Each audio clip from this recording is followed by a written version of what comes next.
Defiant Ukraine President Volodymyr Zelensky on Saturday said his country's army had successfully repelled Russian forces advancing on Kyiv and was in control of the capital after a night of brutal fighting that saw terrified residents seeking shelter underground. In a video message to the besieged nation, Zelensky accused the Kremlin of attempting to seize Kyiv, overthrow the government and install a puppet regime like in Donetsk, one of two separatist regions which warmonger Vladimir Putin officially recognized before launching an all-out invasion.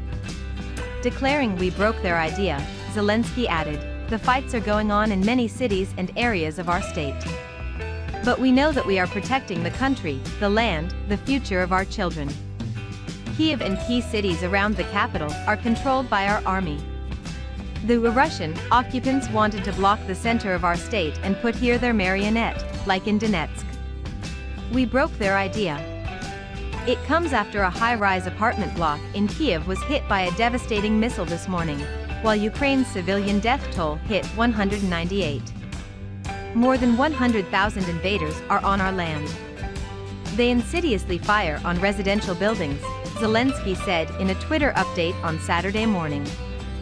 Britain's Ministry of Defense says the bulk of Russian forces involved in the advance on Kyiv are now 19 miles from the city center.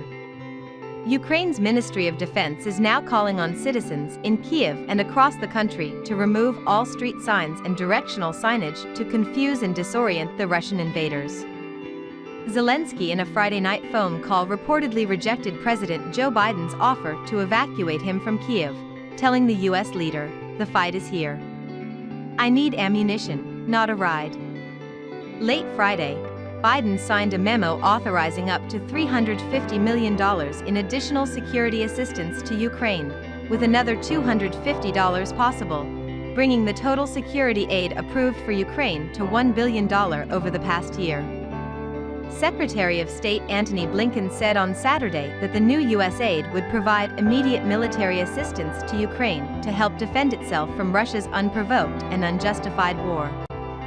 NATO members Czech Republic and Slovakia said they were sending arms, and Slovakia's defense minister said up to 1,200 foreign troops from other NATO members could be deployed in his country to reassure member countries on the alliance's eastern flank.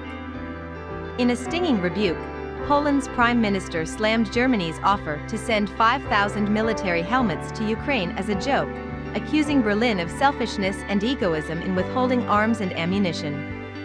Evacuation trains are now running from Kyiv to Lviv in the far west of Ukraine, near the Polish border. Poland's border guard says that since war began, 100,000 refugees have crossed the border. A 5 p.m. to 8 a.m. curfew in Kyiv is now in force across the capital to ensure the most effective defense of the city and the safety of its people. The previous curfew had run from 10 p.m. to 7 a.m. Mayor Vitaly Klitschko said, "All civilians on the street during the curfew will be considered members of the enemy's sabotage and reconnaissance groups." As Ukrainian forces said they had fought off a Russian attack on their capital today, Zelensky vowed to stay and fight on in an impassioned video to his people. "I am here. We will not lay down any weapons. We will defend our state, because our weapons are our truth," he said outside his office, denouncing as disinformation claims that he had surrendered or fled. Wearing military garb, the president added, "A lot of fake information has appeared on the internet saying that I allegedly called on our army to lay down its arms and that evacuation is underway. Our truth is that this is our land, our country, our children, and we will protect all of this. This is what I wanted to tell you. Glory to Ukraine."